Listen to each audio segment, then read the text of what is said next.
Yes, we are live. Let me make sure my mic is around somewhere. Let me get the mic right. That's the only thing about these.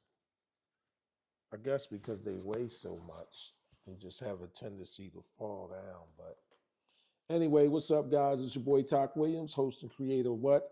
Hip Hop 50th. I'm going to check my sound and we're going to get right to it. How y'all doing on this Saturday morning, August the 23rd, 2025? Yes, yes, yes, that's what's up. And typically, especially on Saturdays, I like to go into, or let's say the recent Saturdays, I like to go into my AI thing. I'm just all artificial intelligence, AI, how it's affecting the jobs, what is the market like for new graduates from college.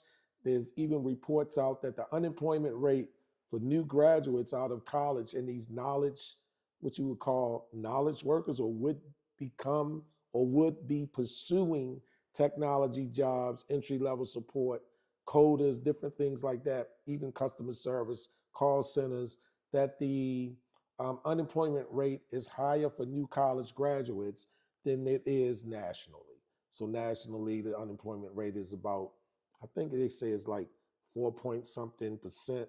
But for new college graduates, the unemployment rate is like 6%. So that's crazy. So I've been giving a lot of attention to that. I'm just trying to get my sound right.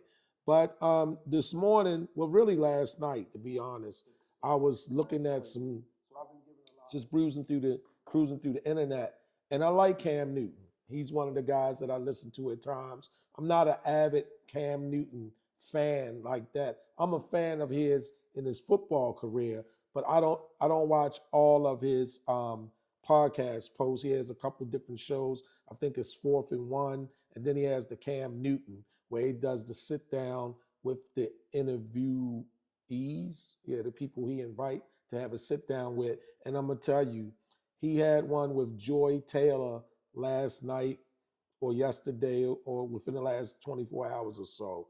And I thought it was the best I've seen of Joy Taylor. Now, you guys probably know more about Joy Taylor than me. And one of our subscribers got notified. I'll just, code name is the boss. So I want to send a shout out to the boss because the boss got notified. I can't reveal who that is, but we've been working on that. You know, I have a small channel, so anybody that subscribes to my channel, I get excited, especially when they show some attention that, hey, Talk, I subscribed to your channel and you said you went live and I didn't get notified. So me being nobody in the YouTube space, I get pumped up when anybody shows an interest that they want to be subscribed, especially someone that I have a real relationship with and that means something to me. So again, shout out to the boss. Thank you. I hope you spend um, a couple minutes listening to the program, right? But you can always go back and watch it. You're subscribed, you're notified. Anyway, Joy Taylor is a name that I was not aware of. And then earlier this year, just watching sports, because I watch a lot of, not a lot, but I watch WNBA, I watch some NBA, just watching sports. So about maybe 4 or 5 months ago or whatever, you hear this thing about Joy Taylor, Joy Taylor, Joy Taylor. I'm like, who the hell is this Joy Taylor? Of course, I shouldn't know because I'm not in that circle of watching all of this stuff. Come to find out, when I do see who Joy Taylor is, then I see why there's so much hyper focused on everything Joy Taylor does, the position that she held at the time with Fox Sports One or FS1 or whatever like that. And her brother is an NFL legend, I think Jason Taylor or something like that, which I don't know him either because I'm not a sports buff, right? I'm not.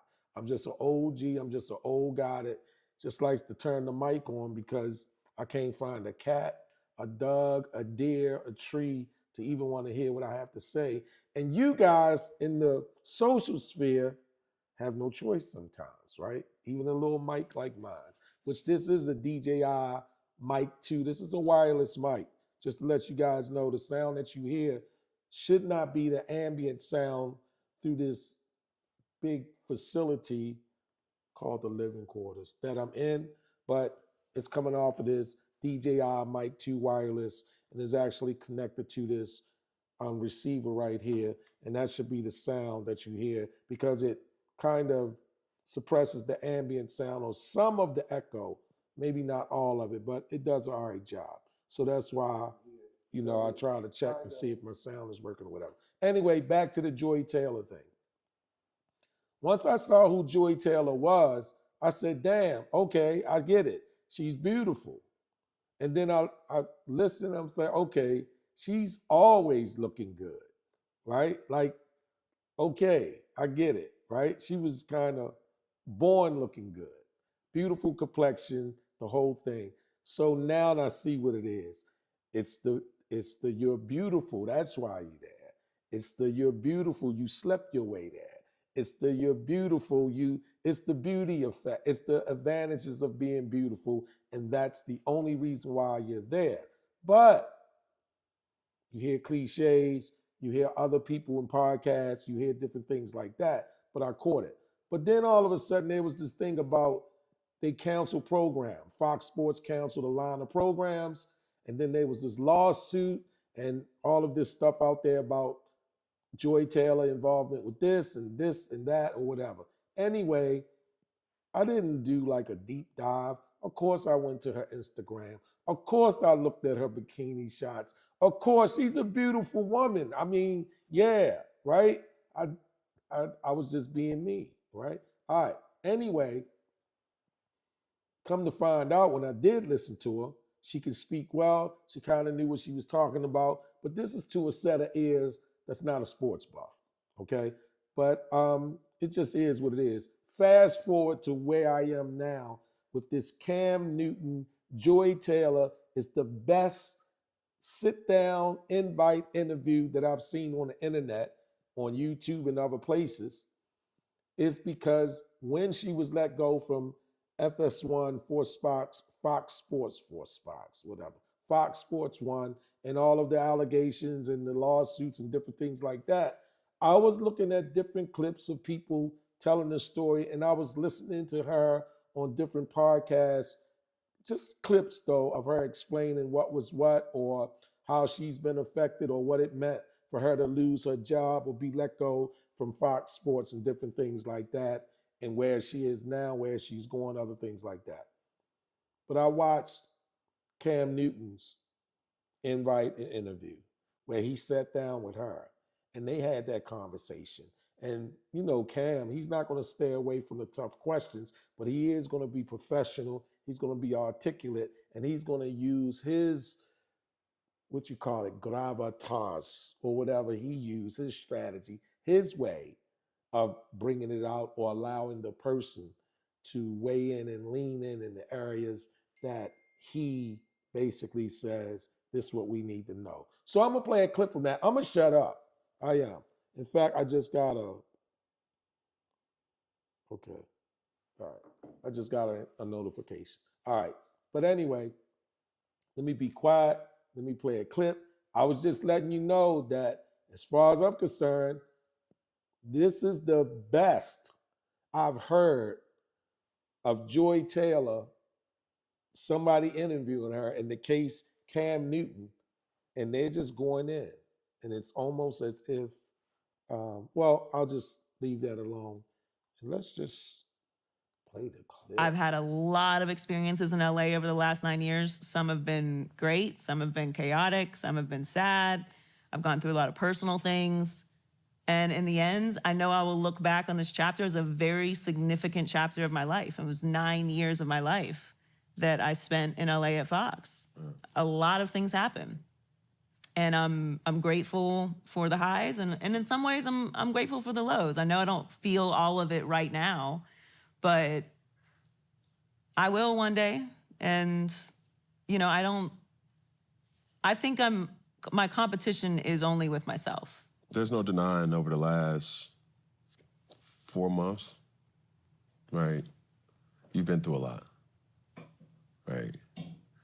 How have you been holding up? Like, been taking care of yourself? Like, what is something that, you know, where are you at mentally, emotionally? Like, I'm much better now than I was obviously at the beginning of the year. It's been a unique experience for me in my life. I've been through a lot of shit in my life, but this one was different. There was definitely some moments where it was very, very dark for me, but I've leaned on the people in my life that I know have my back, that I know trust and love me, and that I can trust. You know, therapy, some medication, working out a lot, really being disciplined about taking care of my body, and drowning out the noise. You know, I don't think it's really positive to consume everything negative that people have to say about you. When everything happened, I didn't read a comment, I didn't watch a video, I didn't watch a show, I didn't read an article. I completely blacked out all the noise and leaned into, you know, focusing on being present and seeing who was really there for me. And look, it's not something I recommend going through. 0 out of 10, unsubscribe. But, you know, I think I thought a lot over the past couple months about like what I really want, what I want for myself, what I want for my career. Because I've really accomplished what I set out to do when I started in this business. Like, my goal was to do a daily opinion show where my voice mattered as much as the men at the table. And I was able to do that at the highest level, at the network level. When all this happened, it was a good reminder that sometimes your goals in life can change. And the things that matter the most are not just your career or what people think of you. And you have to really lean on who you are, like what you are inside. And people that have known you through different chapters of your life, what they feel about you. Because sometimes we get into these like hamster wheels of like, what's next, what's next, what's next? And something in the universe will stop you, whether it's negative or positive, to remind you that, you know, you only get one of these and you should appreciate all of it, because things change very quickly. So it's been a very, very tough year for me personally. And it's also been a learning year, a shedding year, a year where I learned to protect myself emotionally, to kind of pay attention to different energies when they enter my space. Like, nah, I don't know about this. You know, you've been around a long time, but, you know, you kind of move funny here. Maybe we'll slide this out a little bit and make some adjustments. But, you know, I've been through a lot in my life. I've had a lot of traumas, a lot of people do much worse things to me. And I think that this was a moment that really quieted my spirit. And it definitely broke me in a lot of ways, but I'll be a different person. I'll never be the same. I know that for sure. How I'll be different, I don't know yet. It's too soon, it's too raw, and there's still too much happening to know that.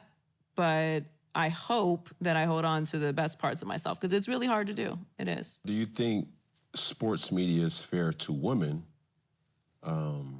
when conflict or controversy happens behind the scenes? No. Explain. No, I don't. Well, first of all, I don't believe in fair. I don't think that anything in life is fair. Like, you know, it's just, life is not fair. It's not fair that some people are, you know, born 6'5" and can run a 4'3". Like, that's not fair. It's just the way it is. And some people are born places where they don't have access to anything. Like, nothing in life is fair. So I say that all the time when it comes to sports and on air, so I'll say it with everything else. There are things we can do to make things more equitable. And there are adjustments we can make in society to protect people.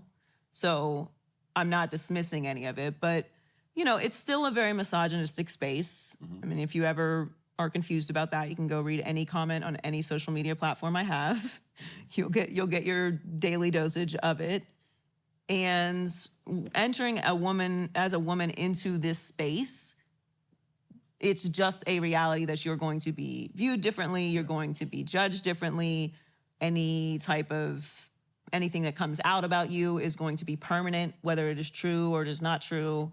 It is not going to be dismissed, or, people are going to just assume that it is true. They're going to apply it to your character. If you make a mistake, you cannot make a mistake on air as a woman. You just cannot.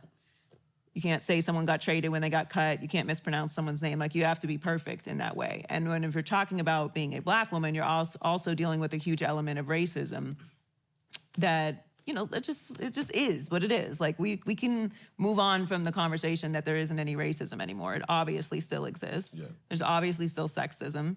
There's obviously classism, there's colorism, there's every isms that you can imagine. And we're seeing all of it now in how people speak to each other, particularly on the internet, but in daily life now because of what's happening with this current regime. Like, everybody is coming out with all of their biases and all of their, their criticisms. Yeah. So no, they're not fair to women in sports. It's not limited to just me. I see it all the time. I see it with any kind of different thing that happens to women in sports. But, I hope that as things start to expand, as sports starts to grow, as there's more opportunities in sports, more jobs, that we're seeing more diversity, that eventually we'll move away from that. Do you think you're plagued by you being a pretty woman? Plagued is such an interesting word. I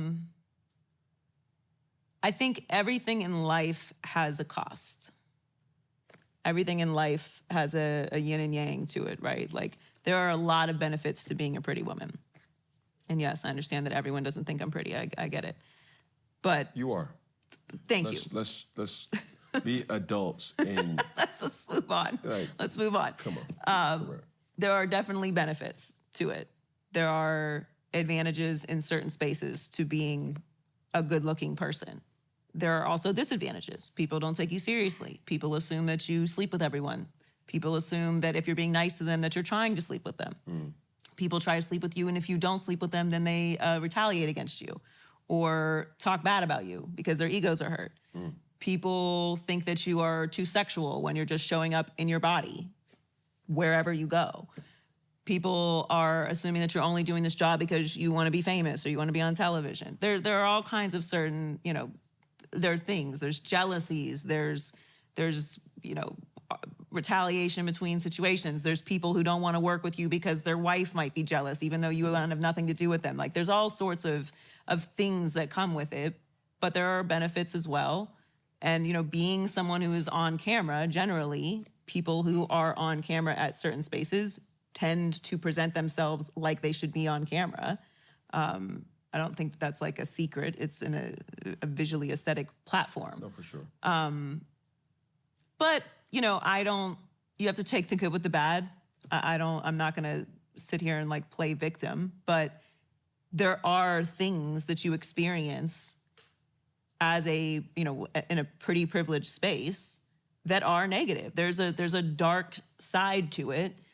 And that's just the reality. Something that you said early on to this point is like, we want you to be animated like a cheerleader. Right.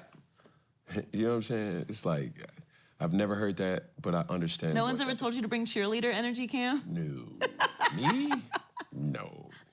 I was been told, give the cheerleader something to cheer about. You know what I'm saying? But other than that, it's like, So no, I'm just pressing the pause button right there for a second. Hold up, hang on. Yeah, I apologize for that. I was just pressing the pause button there because here's what I'm saying. Let me just make this point. Like, all of us know the privileges of beautiful women. We know the privileges of, I don't want to say beautiful men, but I guess beautiful men have the privileges also. But no matter what level we are at, I don't care if you're at the homeless level, you're living in the street, and then, or you're working at a McDonald's, or you're working in corporate America, or you have some job doing mid-level stuff, whatever it is that you do to earn a living or whatever that is. We all know the privileges of beauty, especially with beautiful women. We understand the stereotypes, we understand the biases, the prejudices, and all of that stuff. Now, depending on who we are as individuals, we deal with it differently.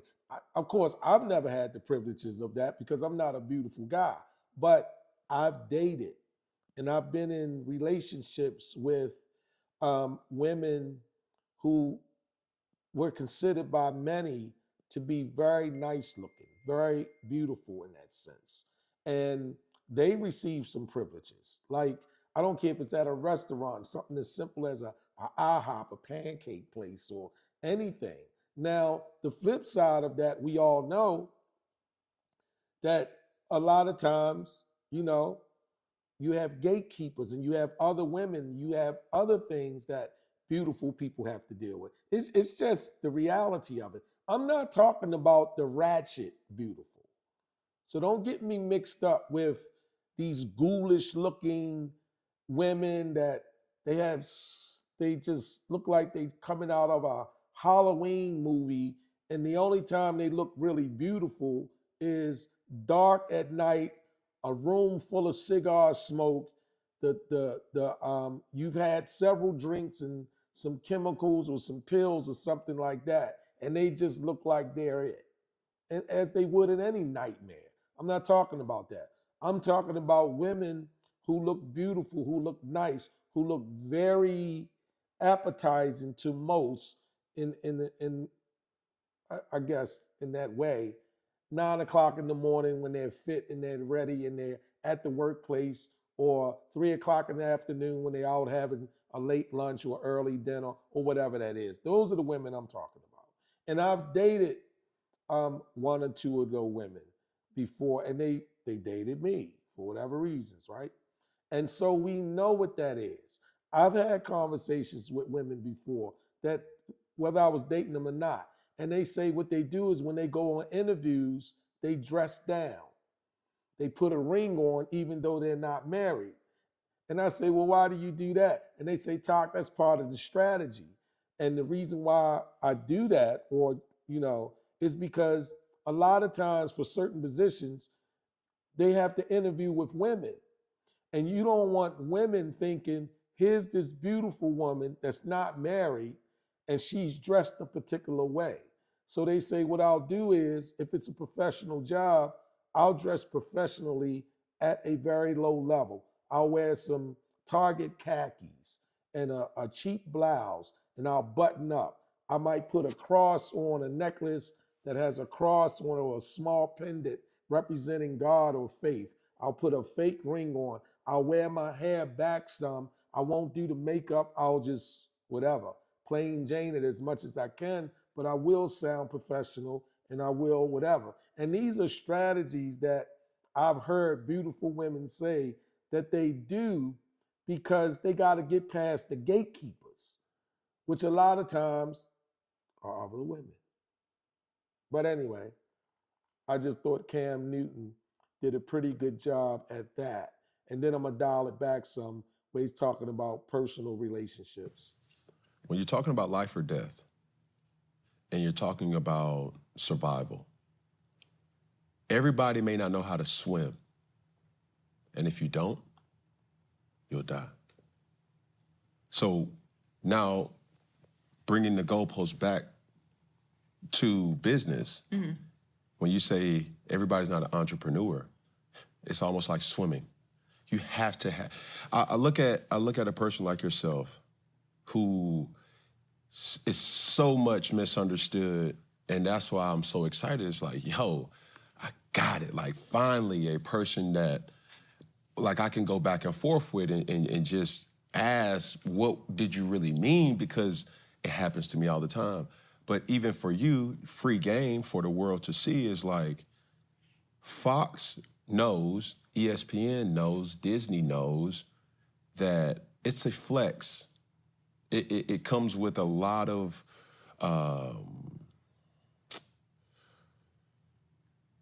lineage of respect being on these networks. I think as talent, you can't think as talent. You have to think as the entrepreneur. How can I leverage this opportunity? When you're in LA, when they would have like the questions of the day, like this or that, instead of putting it on Fox, hey, do it with yours. It's something as small as that. And I think the hardest thing for me transitioning into media is twofold. It's like being a member of the media where you have to understand the weight of your voice from the sports realm, but also being a member of the media where now you're a content creator and you're learning from that realm too. Because it's like, I look at a Shannon Sharp, I look at a Skip Bayless, I look at a Colin Cowherd, I look at a Stephen A. Smith, I look at a Molly Curran, Joy Taylor, a Monica McNutt on one side, but I also look at a Duke Dennis, a DDG, a Cassinet, a Mr. Beast, you know, all these individuals, and I try to combine it for my own interests and for my own pursuit to coin. You know what I'm saying? And I think as an athlete, there's a lot of things that you have to unlearn that really doesn't matter at the end of the day. You know, me primarily being like, man, and I sometimes you have to explain what this camera, this is my camera guy. It's like, man, he doing too much. As an athlete, we never had that kind of, like, bro, you walking with a camera guy, bro? Like, get your little photographer. It was that.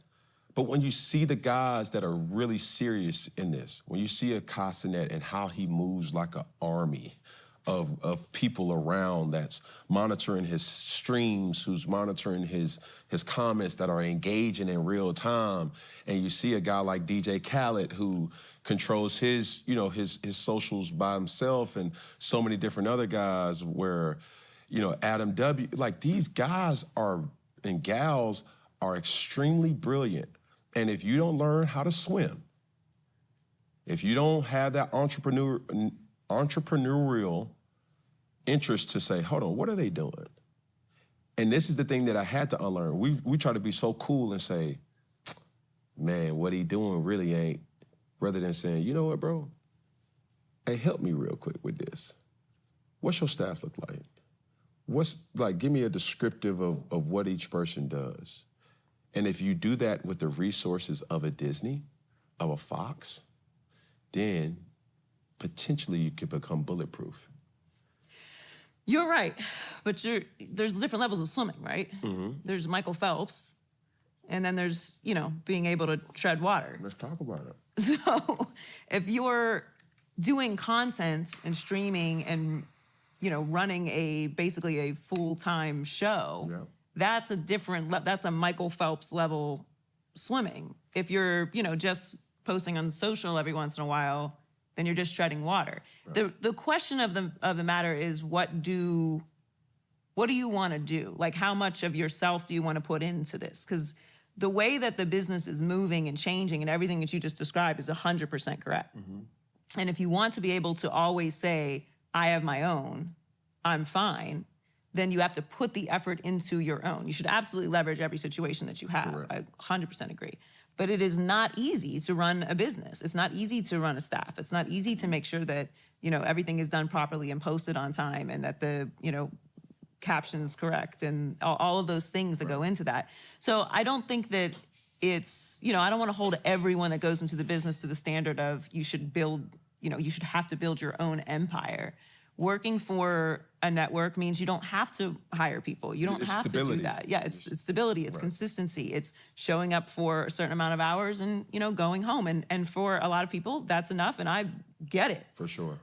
For maybe me and you, we want more, which sometimes I feel like is a curse. No, but it's the cost of aspiration, and there's levels and there's different jobs in this business. And as the business changes and it becomes more content driven and it becomes more digital, you have to decide where you want to fall in it. And if you want to be reliant on, you know, an employer only, then that is a risk. But it's not more so about swimming or the tears or the ability to swim. I think the biggest thing for me is the willingness to know that you're not Michael Phelps. I need to get there, though. You know what I'm saying? I'm not even expecting, because you're talking to a person that I never imagined Iconic Saga being what it is today. But it was pillars, it was a vision to say, like, man, let's just start with pregame hype videos. Dang, ESPN picked that up?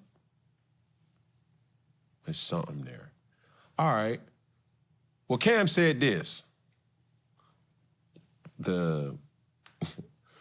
Those major platforms talks about it. Mm-hmm.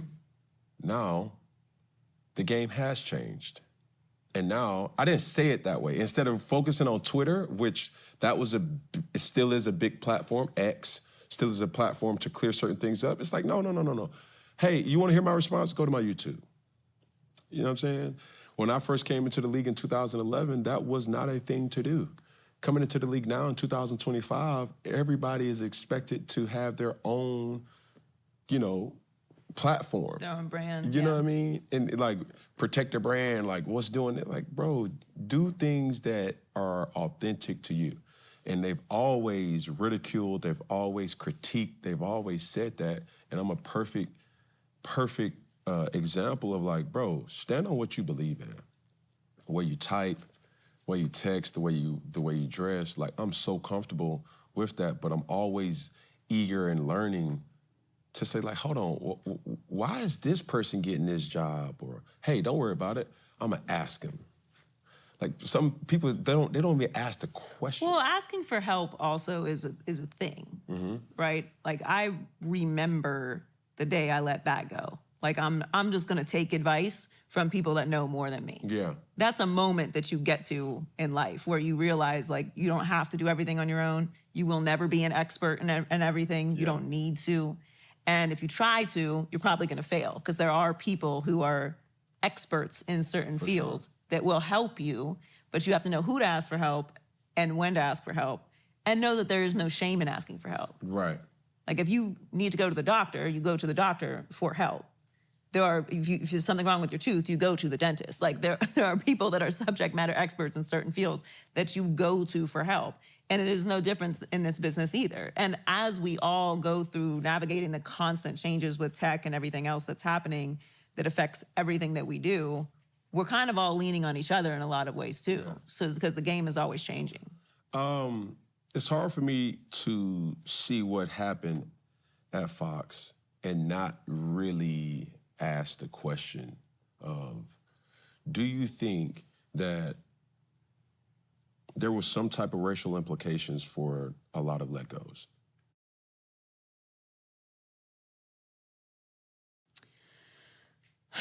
I think we will see. We will see. I think that the public reaction certainly would reflect that. I don't know exactly what's going to play out within, the cancellation, so I can't speak exactly to what their plans are. So I think it's premature for me to speak on that now. But I do think, like with anything, actions speak louder than words, so we will see. Well, this is what I see. I see African-American talent being let go. That is true. And I'm seeing murmurs of, what are you going, or where are you going from here? And it's Caucasian advances. That's what I see. I don't know. This is just me looking from the outside in, but I'm like, dang. We have the same eyes. All y'all niggas, where y'all going? Hold on, where y'all usually don't. We have the same eyes. Y'all don't be at the bar at this day, it's a Tuesday. The club going up. There were 3 shows cut. So, like I said, I think actions speak louder than words. We'll see what happens. Joy. Joy, joy, joy, joy, joy, joy. Okay. I'm not talking about you right now, right? I'm talking about, are we holding athletes to an unrealistic expectations that we're not holding everybody else? Professional sports, and let's put college sports in this because obviously we cover college as well, is about competition. And it's a in a lot of ways, a zero-sum game, right? Wins, losses, championships, MVPs. We have these markers for what measures success, the reasons why we play, the reasons why we compete. Obviously, when you're a professional athlete, you're playing for money as well. It's your job.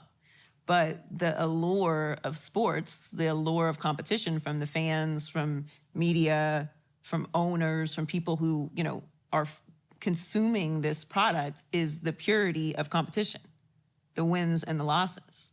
So are we holding athletes to different standards? Yeah, of course. Because, if you don't hit a certain quota, if you don't hit a certain rating, it doesn't necessarily mean you're like winning or losing. Yes, someone is ahead of you, but there's no like championship for having the number one show, because next week you could have the third rated show or the fourth. And then, there's a election. So you slide down to 15 and then you go back up. But that's not the same thing. If you're, selling a product, maybe you're the number one salesperson in the country, but does it really make a difference if you're number one or number three?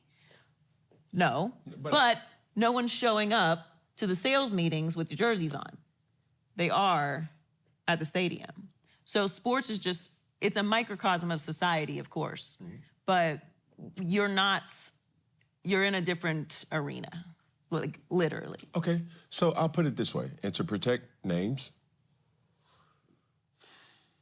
a top jersey sale person in any of the 5 major sports is held to a higher standard than leaders in this country.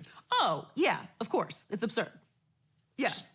Not only that, but also of Fortune 500 companies. Agreed. And that's what needs to be said. Not this, that, and the third. It's like, yo, this person is a basketball player, for Christ's sake. He comes from the slum. It doesn't matter how much money is in his bank account. It's where does he come from? You're holding him to a standard that if he makes a mistake, which we are humans and we will make a mistake, he has to be forced to put his feet to the fire and answer a question. But for a business executive, it's not held to that same standard.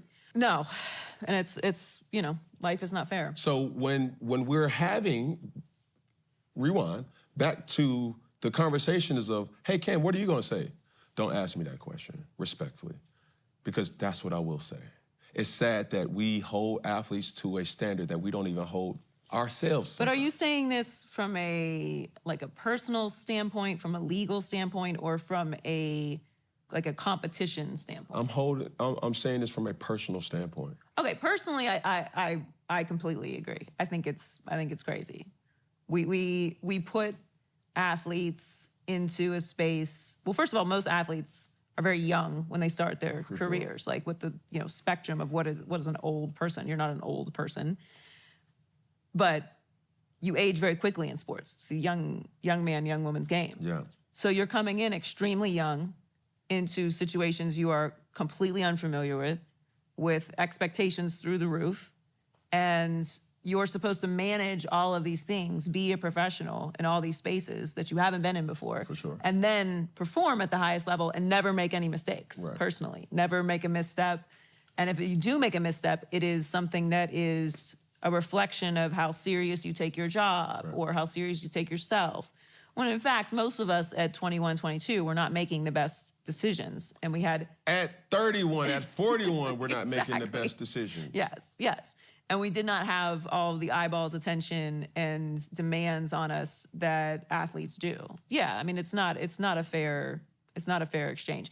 And when you're talking about business leaders or politicians, that's a whole separate conversation. I think that the bar is in hell for what we expect from our leaders at this point. It's a circus.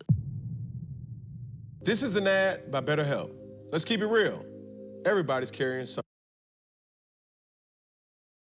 So I don't feel anything about any of it. It's the journey. Yeah. I've worked other places. I've had different jobs.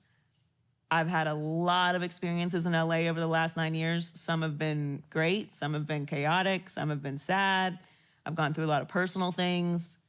And in the end, I know I will look back on this chapter as a very significant chapter of my life. It was 9 years of my life.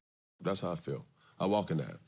And it's like, I don't go into no room drooping my shoulders. I don't go into no room whispering or, now granted, I am very emotionally intelligent. I'm very aware. We have this term that we use on fourth. I have to find the mic in every situation. I have to see if those safeties is rolling down. I have to see if like, yo, can I use nigga in this room? Or can I use Negro in this room? Or can I use brother in this room? Or can I use my man in this room?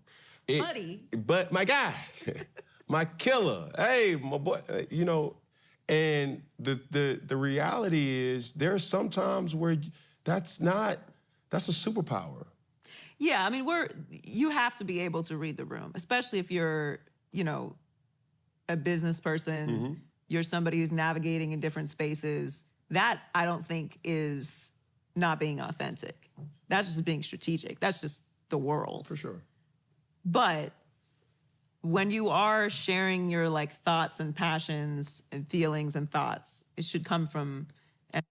You know, that's important though. Like, that's the thing. If you listen to a lot of what's being said, when you watch these interviews and different things like that, everybody has the same issues. Everybody's facing similar challenges. I'm not saying that in this particular case, uh, for example, when they talked about is there an issue being a beautiful woman? And then Joy Taylor linked in about, you know, what are the pros and cons? There's like a whole gang of benefits that beautiful people love the benefits, okay? And then there's this other side of it too that, you know, is not so enjoyable, different things like that. Now, that instance, a lot of you guys may be considered beautiful people by the world. So you get what she goes through. I get it from observing it, not firsthand experience, because I'm not considered a beautiful person by the world. Now, of course, your parents and yourself and your neighbor and your cat and your fucking bird, they'll say, "Oh, you're beautiful, you're great, you're just as beautiful as other people." Yeah, that's all that shit is true until you do the litmus test. And what's the litmus test? Step out into the world, and you know that's a different type of beauty.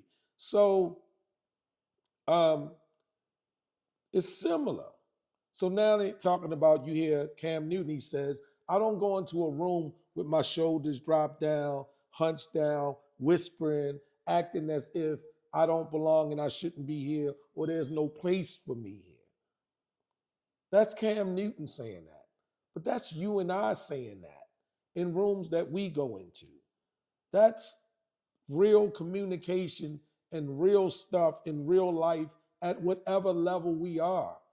Whether I'm the person coming to a new job to dump trash, or I'm coming to clean up a house, or I'm coming to work some lower management job or supervise or something anywhere. That's that's what this is a lot of times. We think, or younger people anyway, they think it's something so great and so mystical about another human being because of their social status or financial independence or whatever, their name, their brand, their market, however that is. But we all are human and we face the same challenges. So, what can be taken away from that? For an example, right? That means that when you go on your interview or you go to that new job or you're trying to get chosen by that person you're dating or that beautiful woman or that handsome man or whatever that is, don't bring all of the rejection on your forehead. Don't bring the slopey shoulders. I'm just going to appreciate so much that you let me in. No, you go there because you're prepared. You go there because that's what you're after, and you've been preparing yourself, and you feel like you're deserving of either it or opportunity to be part of it. You go there as if you have value.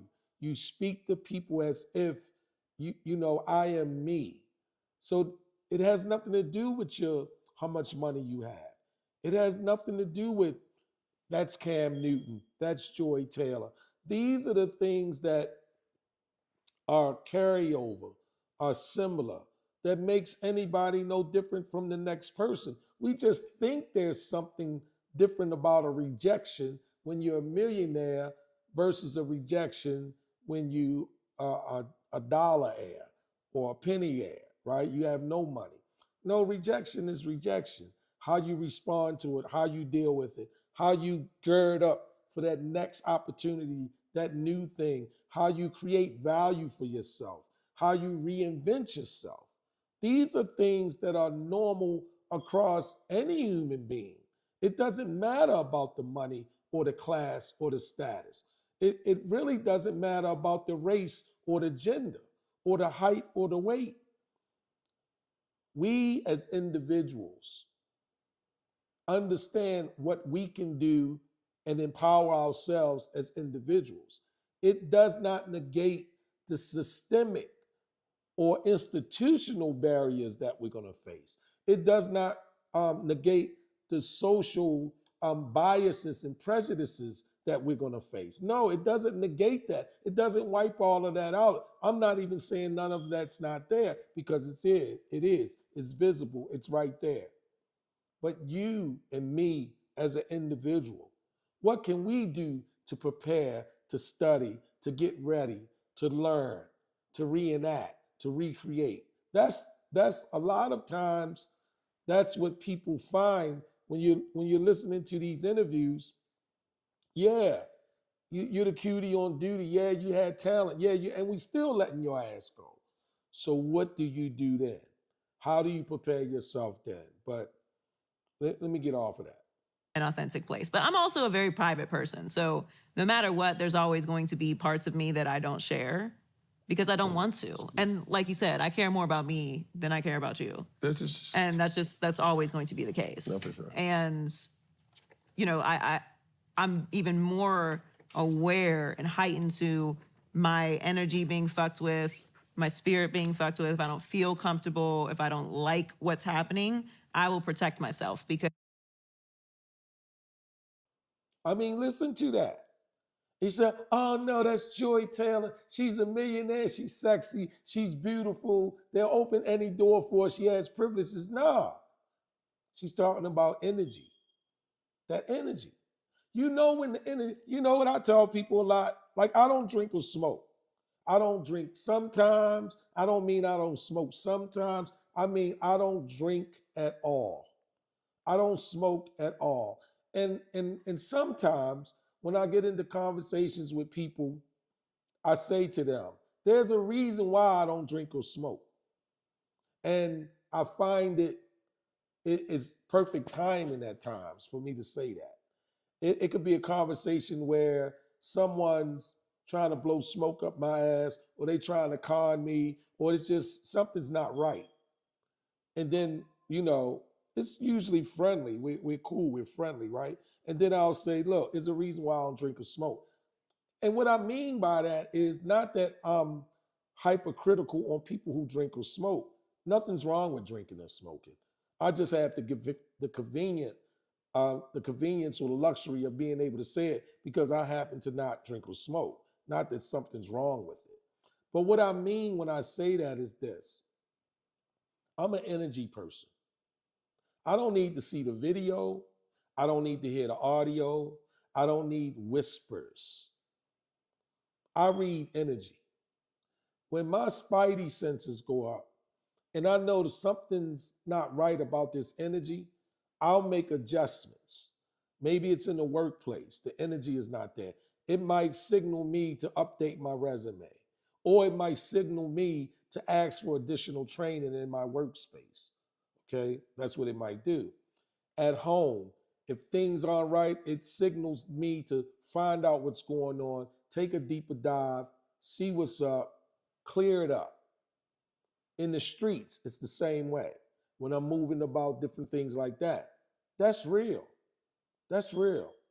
You can't have your head down and your nose stuck in the sand where you can't have any sensibilities about what's going on around you, especially the people that you choose to be around. That's why I don't eat with anybody. I don't go out with anybody. I just don't do it because the energy is important. Not that we have to be best friends or any of that stuff. That's why I like Starbucks. I like coffee shops. I like public places. And I have plenty of friends or associates that I have in those public spaces. You know why? They're what we call third places. That's what they are. Starbucks is a third place for me. There's like 5 Starbucks I visit frequently.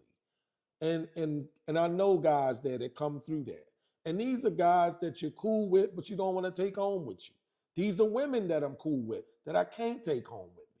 That's just what it is. So, this is real. It's not, oh, she's just beautiful and she's saying that, or Cam Newton, he's just no. Nah, no, we do it. We're going to do it today. You do it when you on people's podcasts. You do it today when you leave out the house. It's the energy. You walk into a room and you know something ain't right. You go somewhere and you can sense I'm from the hood.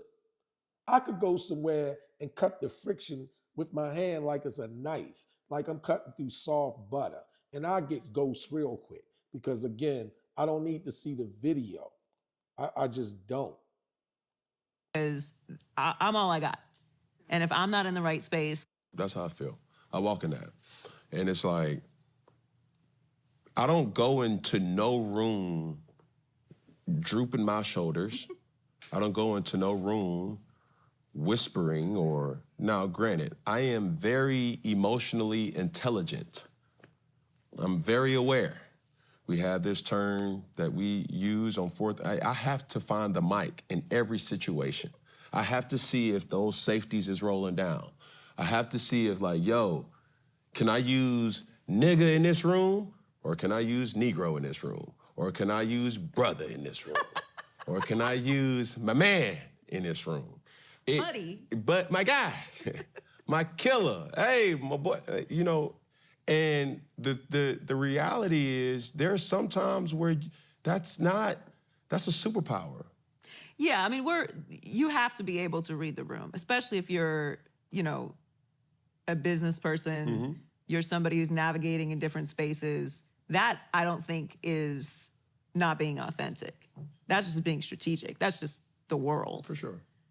But when you are sharing your thoughts and passions and feelings and thoughts, it should come from an authentic place. But I'm also a very private person. So no matter what, there's always going to be parts of me that I don't share because I don't want to. And like you said, I care more about me than I care about you. That's always going to be the case. No, for sure. And,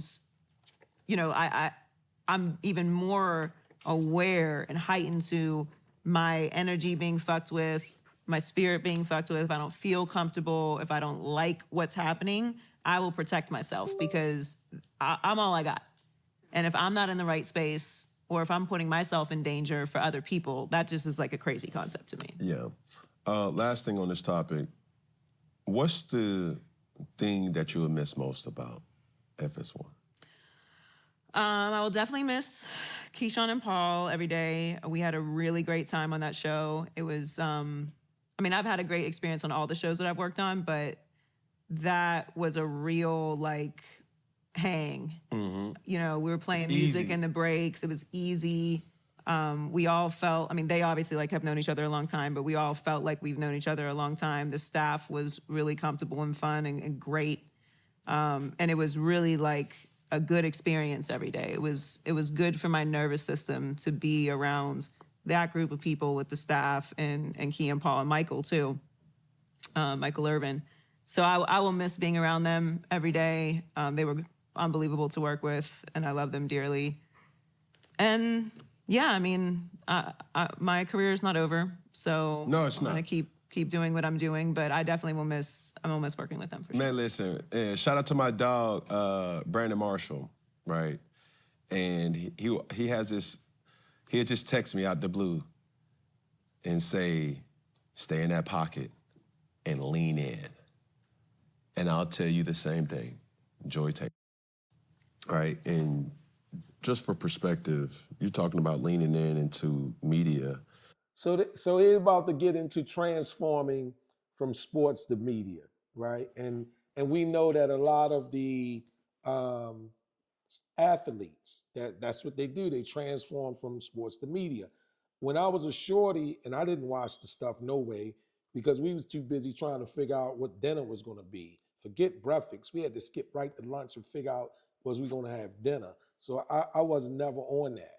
But as I understood it when I became a young adult, it was the sports analysts, it was the people who really didn't play sports that were the analysts. They were the media folks. That's what they were. And then all of a sudden you start seeing this change in the last 20 years where they were bringing in former athletes, like known names, and then they were the people speaking on it. And it works really well because who do you really want to hear from? Do you really want to hear from um, somebody who went to school to be a journalist and they know all the books, they know all the chapters, they know some of the stats, and they're going to speak to whatever the theories are, whatever the models are? Do you want to hear from a jock? So I'm using two extremes. You got the jock on one end, then you have the college person, the columnist, the person that went to school to be a professional analyst or journalist on the other. I think it's a balance of the two. And I think you can get a balance of the two from former athletes more than you can from journalists. Why? Because a former athlete can become a journalist. A journalist can't become a former athlete. That's what I mean by that. So you wanna kind of keep that in mind. Um, that's what I apologize. That's what I mean by that. So that's why to me it kind of works when you have former athletes who can speak, who can articulate, who actually read some of those books while they were in college. And then all of a sudden, they have a presence on the microphone. Cam Newton is one. He can speak. Is he the most articulate? No. But does he have a presence? Absolutely, he does. And he's a former athlete. So this is what they're talking about. Now, is my point? Oh man, that's deep. That's deep understanding how you can transform from being a athlete to media. Nah, my real point is this. If you lived, you know what it is to have to recreate yourself. You know what it is to take on a new career. You know what it is to have gone to school for one thing and really never used it. You know what that is. You went to college for a particular thing. You kept changing your career. I mean your education, your major or whatever. You wind up eventually with some degree. You never could cash in on it because you never really did the work that was based on the degree. And so this other work that you had to take on to survive and pay real bills, because now you're a real adult with a real family and real responsibilities, you say, I'm gonna go to school for another degree to keep the loan from going default. And now you're gonna get a master's degree. Now you're gonna get this degree, this, and you're really not even going pursuing these degrees for that. You're just trying to transform. You're having this transitive period in your life where you're trying to figure out what am I doing to pay the bills versus this pursuit of so-called knowledge or this degree or certification. So we know what that is, to have to transform. And for a lot of people, it's not even the college. It's you get this job and they let you go, or you get fired, or life happens, and now you have to take on this new career. And you have no background, no experience in it. Now, of course, you bring your persona with you, your personality. You bring your confidence that you've had no matter what you do. Or you bring your self-esteem with you. You bring your soft skills with you. So that can help you along. But all of us know what it is. Like now, if you think about what's going on now in the knowledge economy, or what I call knowledge workers, people who get paid primarily for what they know, not what they can lift and what they can move with their hands. not what they can carry on their backs, not the wrench they can turn or the hammer they can bang or the cement they can mix, but for your knowledge through the keyboards. These are knowledge workers, and they're part of the knowledge economy. Whether it's in the legal domain or the health field, whatever, these are knowledge. And now we have AI, artificial intelligence. And what they're predicting is in the next 3 to 5 years, those first level customer service jobs, those call center jobs, those first level tech support jobs, and all of that stuff, even upper level, skipping the mid level, upper level, white collar jobs, they're going to be reduced tremendously, vastly, because everything that can be automated, it's going to find its way a target, and I hate to say a victim, but being procured by some type of artificial intelligence, just the advances in the technology. So people are going to have to transform themselves. Even teachers in the classroom, you're not going to be able, no longer will you be able to choose one book and the school system signs off on that book and the students are stuck with that book. Why? Because now there's parity, meaning there's going to be an equal level of access or democratization to knowledge and information with students in the classroom with their teachers. So this idea that they're going to be able to choose one book and just force it down the throats of the students for the whole year, that's going to be washed. That's going to be gone. So the teachers are going to have to transform and become something else, something better, right? They're going to have to augment their situation. So that's why I say a lot of times when people say, why do people watch these podcasts with these athletes or even on other shows? It don't have to be athletes. It could be entertainers, anything, because we're all uniquely the same. We are. We're uniquely the same. The thing that's separating us, or some of the things, is maybe their bank account. They're a millionaire with the same problem. So it's amplified. They have bills they have to pay, but they're amplified. A person is not good with money, and when they're rich, it's just amplified that they're not good with money.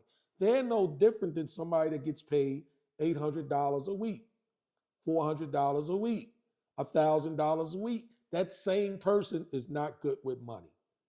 So you have this debt to income ratio that no matter how much money they get as millionaires, they waste it and they wind up in debt. And no matter how much money I get at $800 a week, I waste it and I wind up in debt. But let me shut up again. There's going to be a lot of shut ups, but they're talking about transforming from one career to another.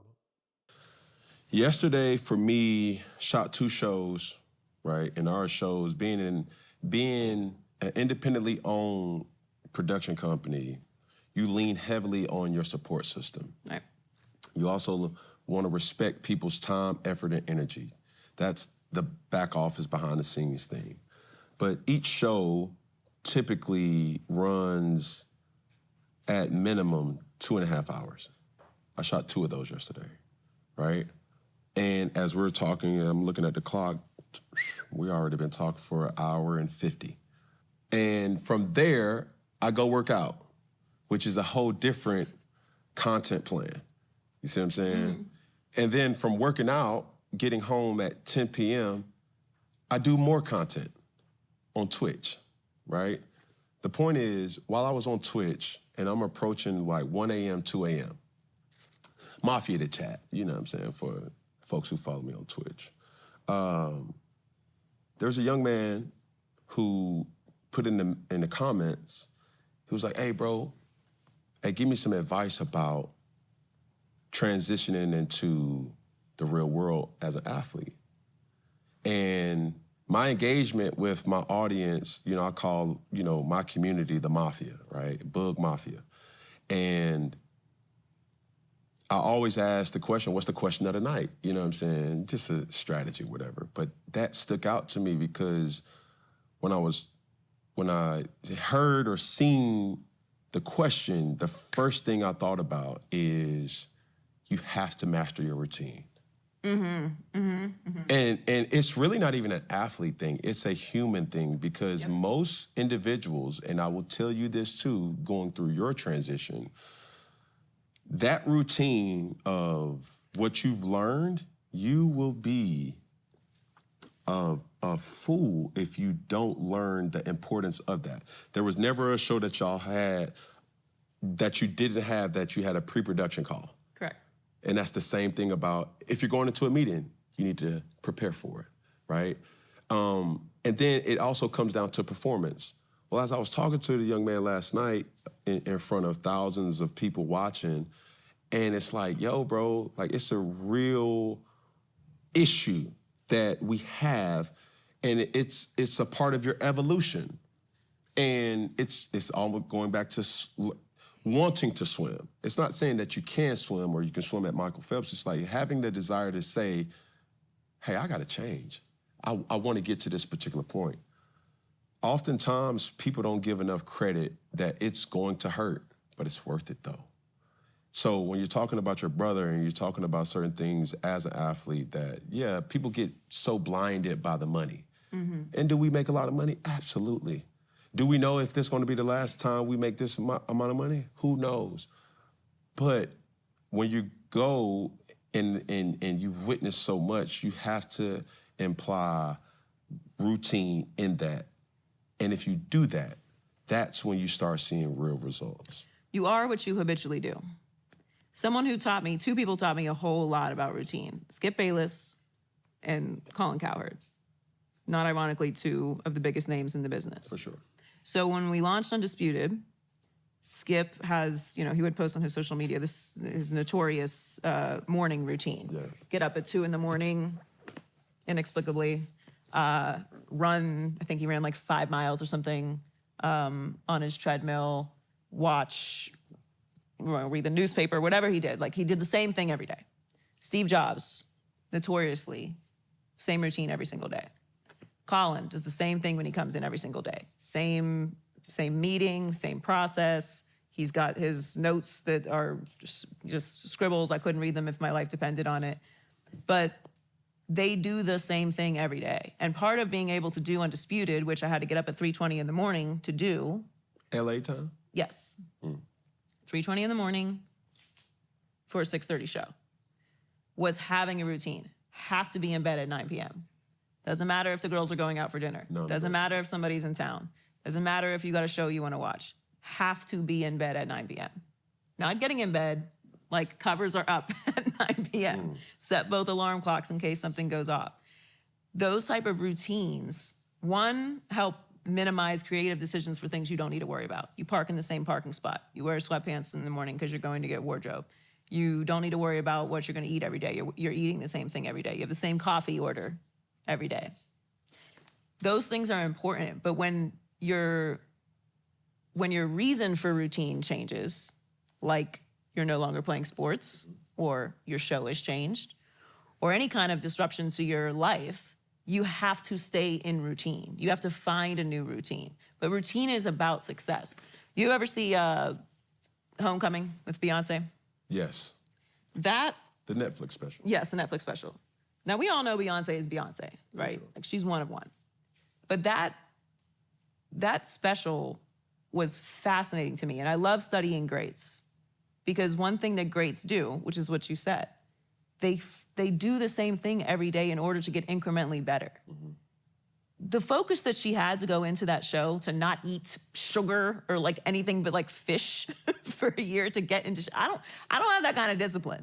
You have to be disciplined. You have to do the same thing every day. You have to minimize unnecessary decisions. And when things change, like you retire from the NFL, right, or you change jobs, or you're in between jobs, or any of these different things, you have children now, you go through a divorce, whatever it is that changes in your life, you have to find your routine, and a positive one. And it's so important for your mental health.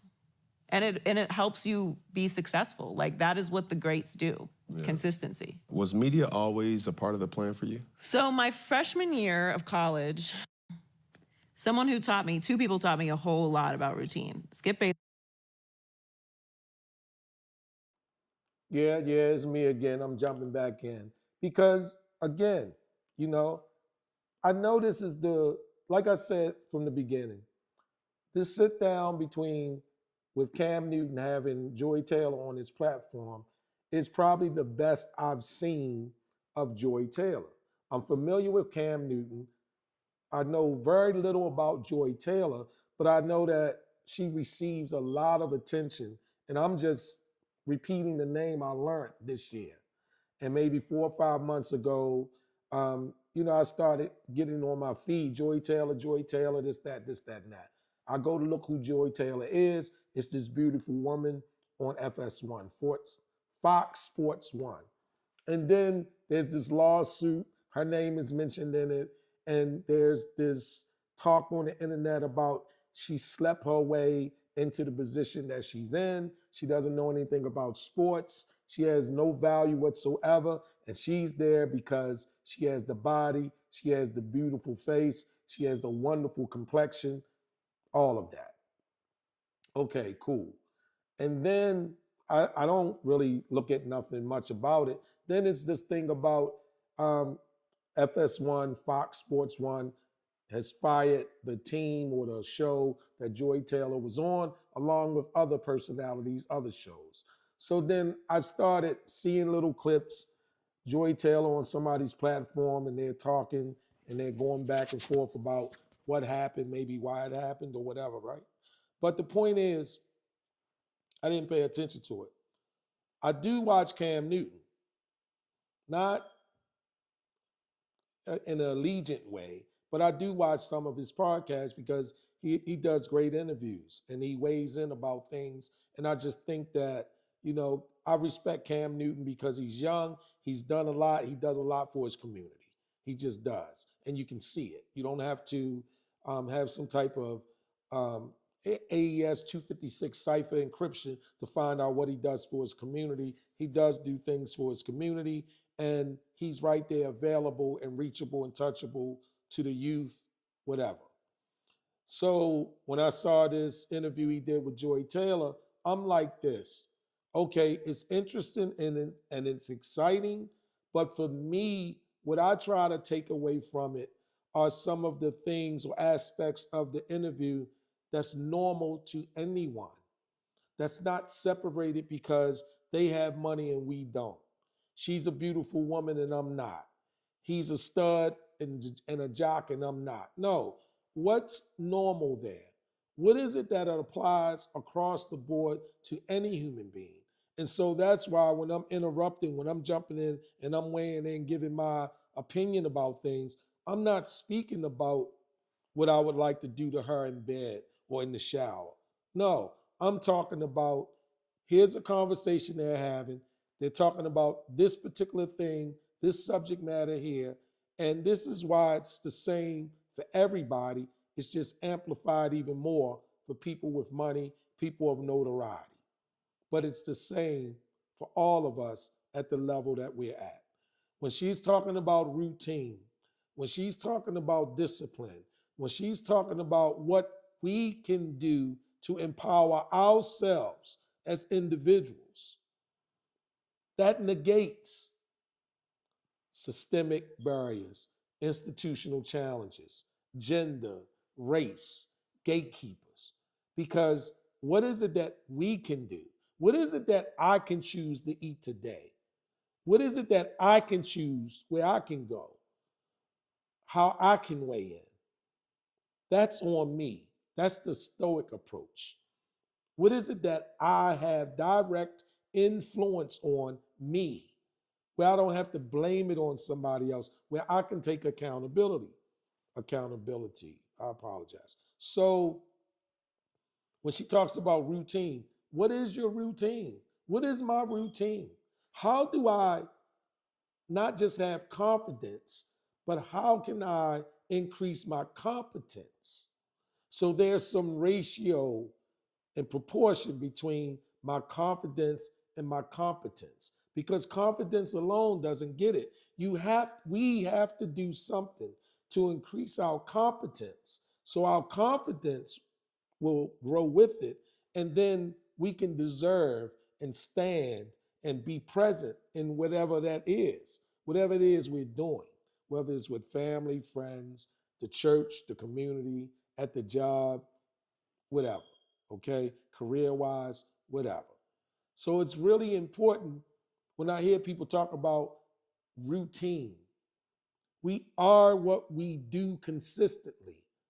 Why am I able to do a YouTube channel like it's nothing? Why am I able to turn on the mic and talk for minutes at a time? And I know nobody wants to hear my voice, but I do it anyway. Because in the beginning, when I started this YouTube channel, I couldn't talk past 60 seconds without saying, hold up, I don't even know what to say. I couldn't do it. Not that I'm saying a lot now, not that it even matters what I'm saying now. I couldn't do it. But I know what routine does.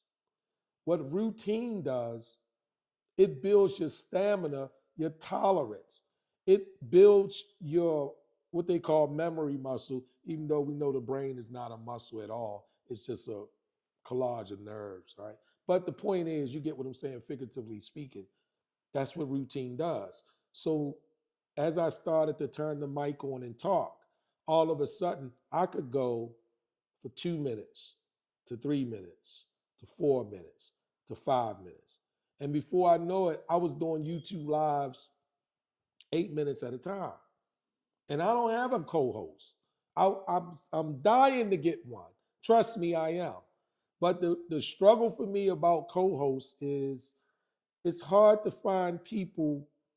Well, I'm not even gonna, I'm gonna take that away because the more I echo how difficult it is, even though it's challenging, it makes it more distant in the future for me to do so. But I'm in the process of identifying or getting a co-host because it would just make things much more smoother. But anyway, routine gives you an opportunity to see where you at, to develop tolerance and stamina, and develop and get better as you go. That's what I'm getting out of this segment. Shout out to Cam Newton for this. Shout out to Joy Taylor for being on it. Bayless and Colin Cowherd. Not ironically, two of the biggest names in the business. For sure. So when we launched Undisputed, Skip has, he would post on his social media, this his notorious morning routine. Yeah. Get up at 2 a.m, inexplicably, run, I think he ran like 5 miles or something on his treadmill, read the newspaper, whatever he did. Like he did the same thing every day. Steve Jobs, notoriously, same routine every single day. Colin does the same thing when he comes in every single day. Same meeting, same process. He's got his notes that are just scribbles. I couldn't read them if my life depended on it. But they do the same thing every day. And part of being able to do Undisputed, which I had to get up at 3:20 in the morning to do. LA time? Yes. 3:20 in the morning for a 6:30 show, was having a routine. Have to be in bed at 9 p.m. Doesn't matter if the girls are going out for dinner. No, Doesn't matter if somebody's in town. Doesn't matter if you got a show you want to watch. Have to be in bed at 9 p.m. Not getting in bed, like covers are up at 9 p.m. Set both alarm clocks in case something goes off. Those type of routines, one, help minimize creative decisions for things you don't need to worry about. You park in the same parking spot. You wear sweatpants in the morning because you're going to get wardrobe. You don't need to worry about what you're going to eat every day. You're eating the same thing every day. You have the same coffee order every day. Those things are important, but when your reason for routine changes, like you're no longer playing sports, or your show has changed, or any kind of disruption to your life, you have to stay in routine. You have to find a new routine. But routine is about success. You ever see Homecoming with Beyonce? Yes. The Netflix special. Yes, the Netflix special. Now, we all know Beyonce is Beyonce, right? Sure. Like, she's one of one. But that special was fascinating to me. And I love studying greats because one thing that greats do, which is what you said, they do the same thing every day in order to get incrementally better. The focus that she had to go into that show to not eat sugar or like anything but like fish for a year to get into, I don't have that kind of discipline. You have to be disciplined. You have to do the same thing every day. You have to minimize unnecessary decisions. And when things change, like you retire from the NFL or you change jobs, or you're in between jobs, or any of these different things, you have children now, you go through a divorce, whatever it is that changes in your life, you have to find your routine, and a positive one. And it's so important for your mental health. And it helps you be successful. Like, that is what the greats do. Yeah. Consistency. Was media always a part of the plan for you? So my freshman year of college, I actually went to school for psychology because I saw Gothica with Halle Berry and decided that I wanted to work in an asylum. And then I did my first year of school, and I went to my professor and was like, how long am I gonna have to be in school in order for me to like be a doctor and be able to do this? And he said something like 12 years. And I was like, oh no, it's not for me. It's not gonna be, it's not gonna be for me. I'm out that. I'm gonna talk shit for a living instead. And yeah, and I pivoted, which was the right choice. But when I was younger, I, did the like kid modeling thing, and we had one of those big VHS cameras, that you put like the whole VHS tape in, and we would like record over the same VHS tape and make little newscasts and stuff. So I was always meant for it, and I always loved sports. But I also grew up around women who had really strong points of view about sports. And so I never felt like it was a weird thing to want to talk about sports. So it's safe to say you saw Inception. Yes. Yeah. Mental asylum, like that was nuts. I think too, over this, I would say year, man, God has been working in my life in ways that, man, now looking back at it, being on this type of topic, it made me realize, like, yo, women are dope. We are. And it sounds like, duh, like we've been trying to tell you that. But like, when I look at my staff now, right, and the people who I work alongside with, especially with this IP of Funky Friday, Elytra, badass. John A, badass. Kristen Myers, bad to the bone. And I remember when Kristen called me, she's the president of Iconic Saga. I was so excited that first, like, yo, I accept the offer, but more or less transparently and vulnerable in this moment, it's like, I've never worked alongside with a woman hand to hand. I'm a football player. Women in the football dynamic is, we never saw cheerleaders. We never saw, even with the trainers, they wore large pants and oversized shirts. It was just that. You didn't know in essence what it was. So when I didn't know how to say certain things. So when certain things happen, it's not what I say, it's the intent, and you get punished and ridiculed for it. There was the thing about, I just found it extremely funny that a woman is talking about cover 2, right? And I apologize once again to Ms. Rodriguez, for that. And taking a step back from it, you realize, like, bro, that was a little misogynistic. But working alongside with these beautiful women, Black women, by the way, they teach me every single day. And having daughters, it's like, I grew up in a very male-dominated household. I had my grandmother, God rest her soul. My mother was there, angel on earth. And then my dad, his presence was just so, and I had two brothers. It was 3 of us. So I didn't know how to kind of like, come here, baby, like, let's talk. And it still haunts me today in my intimate relationships with my family, my partner, my children, not being able to verbalize what some would say is like, bro, if you look good, tell me I look good. But That's crazy, man. That's crazy, but it's real. Okay? That's crazy, but it's real. Let me say that. I don't even know how to pronounce your name. I apologize. It looks like if they taught me in school, the P and the H is pronounced like a F. So I would say Fileta Santos. I apologize for that. But yeah, I saw your message that you say message me. I'm looking to co-host. I see that. I do. I apologize again for the name. But let me say this about what Cam Newton was just saying. Think about that. That's trauma, right? That's crazy. Like you come up in a household where it's so masculine, and the approach to making sure that you embed it, let's say that, right?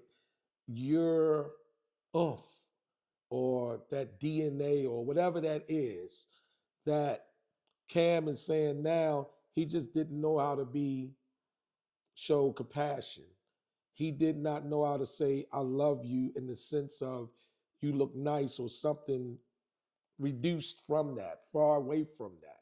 You know, even I understand what that is. Like, I grew up in a household where it was all boys and we had one sister. That was it. We just had one sister. And we knew we had to be nice to her. Not only because of that, because she was the oldest too, but we knew that she had to be nice to her. I used to look at her and I used to say, if something happened to our mom, I don't think you'll be a good backup. So I hope nothing ever happens to our mom before we're old enough to take care of ourselves. But that was just me as a shorty, not understanding life, right? And I love my sister. But I'm just saying, that's trauma. A lot of people are brought up that way. My dad never said, I used to tease my dad in his later years. I used to taunt him. I used to say, Daddy, I love you, man. And he said, all right, yeah, all right. I said, Daddy, you struggle so much with that. I'm telling you, I love you. I used to taunt him with that. And he used to be like, well, I come up at a different time and this, that, and that. I said, Daddy, listen, I love you, man. Do you think I would believe that you love me because you was to tell me that you love me? No, I don't go by that because I go by what you did or what you didn't do. I go by your energy, my vibe, how I feel when I'm in your presence. That's how I judge whether you love me or not as a child. I'm just teasing you because I know you was brought up in a way where you can't say it. It's hard for you to say it. I get that. That's just a taunt. I don't go by that. You didn't, I understood clearly that even though we all know and we realize that there's power in words, there's certain things that the power is not in the words. And when you raise your child, at least where I come from, under my dad's mom's roof, it wasn't whether it was said, it was whether it was shown. That's just what it was for us. So in the later years of my father's life, I used to just tease him and taunt him, like, Daddy, I love you. You can say it, Daddy, you can say it. And then a couple times before he passed away, he said it. It was the funniest thing in the world, but it was cool, but I dug it. But anyway, let me get back to this. No, you look good. Hey, if I'm doing a good job, tell me I'm doing a good job. Well, do your job. You know what I'm saying? All those things, it's like, and working with an L, right? L Duncan, and working with Molly. It's like, yo, these chicks is like really Monica. Like, bro, the wordplay and being authentic, still being a beast, but holding up the beauty element. It was like, yo, bro, I appreciate God for kind of going through that with me. And there's often times where in your transition, if you don't catch it, you'll miss it. And for me, this is, my kind of hat tip into all women to just be like, yo, bro, we need more of this.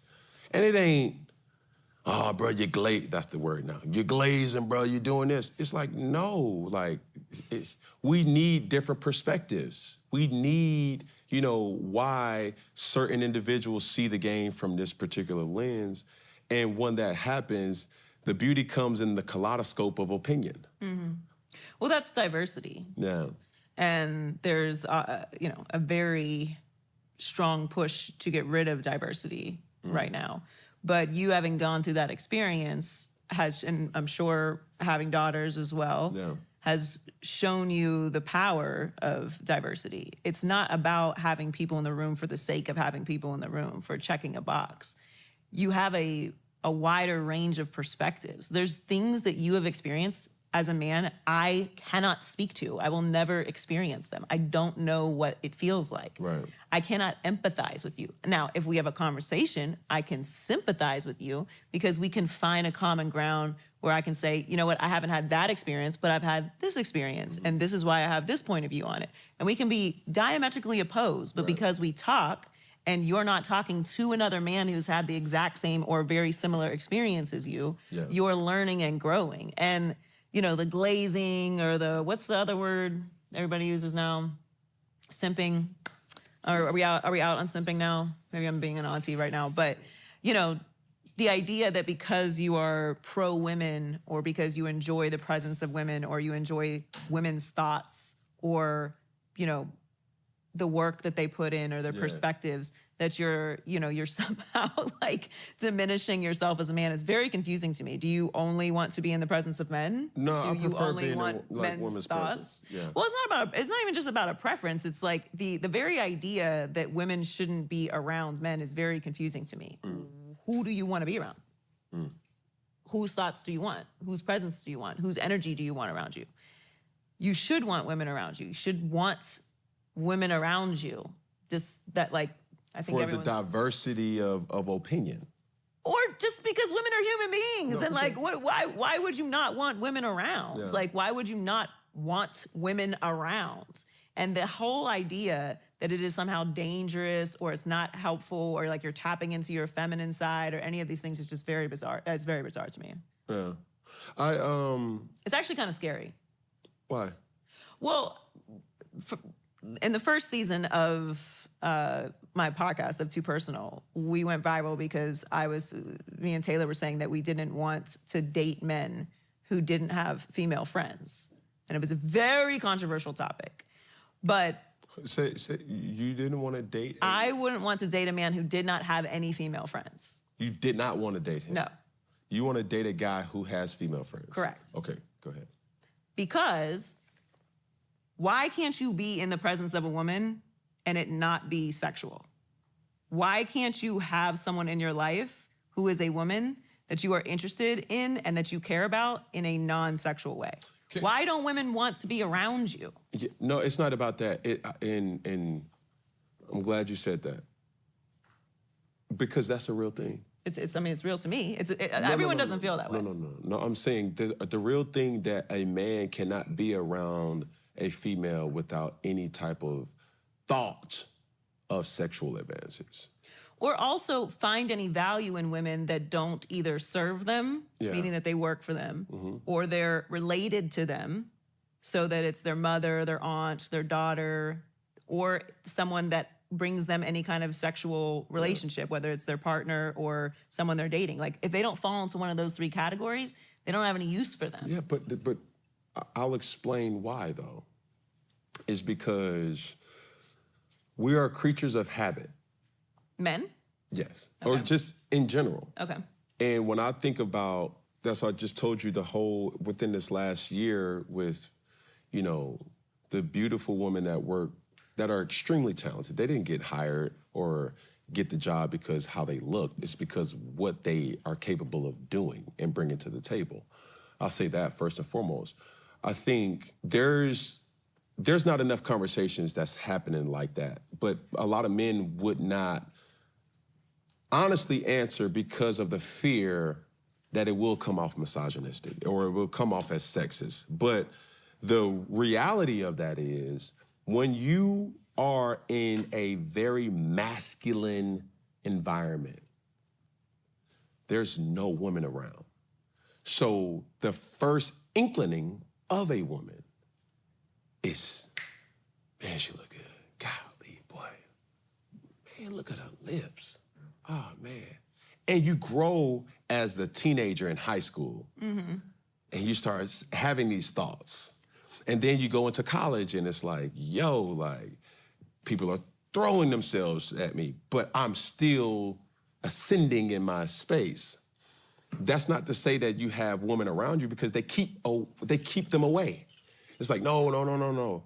You know, you have a sports complex where you see no woman until you do see a woman, it's in the dorm. And now to take your mind away from that, you lean on the intimacy. You lean on just the connection that you may have, right? And unknowingly, you're creating this layer of like, what's this is not right, right? So for me, I literally had to tap in and have people around me that does challenge. Hey, that's not right.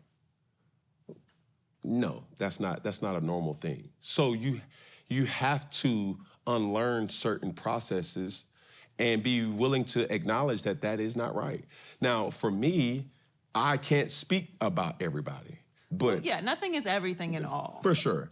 But it's those things that you always say, like, why wouldn't you want women around? It's like, yo, because some men can't handle themselves. And listen, some women cannot handle their men having women around. Like, and I'm cool with all of it. Whatever is your business is your business. Yeah. It has nothing to do with me. For sure. In my opinion, and because of the work that I do, and because of the friendships that I've made over my life, I have different people from all over the world around me all the time. Yeah. People that I care about deeply. I've relationships that have lasted over decades. I'm not looking at a human being for their value only sexually. And obviously, I'm a woman. Like I said, I'm not gonna speak to what men do, but I prefer a man that can go into a room and see the value in another woman that doesn't have anything to do with her sexually. She's not related to her. Right. He can do business with women. Like, he can move around the world and conduct himself in a way that is disciplined. Yeah. That's important to me. You have to gain that discipline. And that's the challenge to men. It's like, bro, it's tough. And it's gonna take time. You think it's tougher for men than it is for women? I can't speak to women. That's what I cannot do. But I do know, as a former athlete. Well, I think, Cam, I think you might be, one thing I will challenge you on, Talk. okay? Just don't speak for the average man, because this has been happening a lot. You don't need to speak for the average man. You're different, you know? So you can speak for you. I always preface that, though. Yeah. I always preface it. For some reason, when they get caught by the blogs, it's just like they leave that part out. Yeah. Like, oh, like all guys should, no. No, never heard me say all guys. I say I speak for most men in your space. Yes. Because it is tough when you're like, yo, she looking at me. She wants me. No, bro. Well, yeah. But I mean, that circles back to like the pretty privileged. No, for sure. Yeah. Now, you've got a podcast. I do. And how is the freedom different from the traditional media? Well, I mean, there's just a lot more allowed in this space than on, networks obviously have a lot of safeguards in place for people who are consuming it. You can't curse, you can't talk about certain things. But also I think when you're producing your own content and you can talk about whatever you want, you have a lot more room to explore conversations. You have room to explore topics that you wouldn't necessarily speak about on different shows. I mean, for me, I've always felt like it's important to respect the platform that you have. Yeah. And that's something that Colin taught me. He's very, very serious about doing a sports show, because that's what people are coming to him for. Yeah. Like, if you have a restaurant and you serve a certain type of food, you should probably stay in that lane and be consistent with it, and it should taste the same every single time they come. Yeah. So they keep coming back. And it's no different with content. You don't want to throw too much at the wall, because people aren't going to really know what they're coming to you for. Yeah. And when it comes to doing a sports show, I think it's important. There's stories that cross over. There's social activism. There's politics. Like, there's things that creep into sports, because sports is a microcosm of society, that we're going to talk about other things from time to time. But it's a sports show. So I don't really ever feel the need to force things into that space that don't belong, because that's not what people are coming.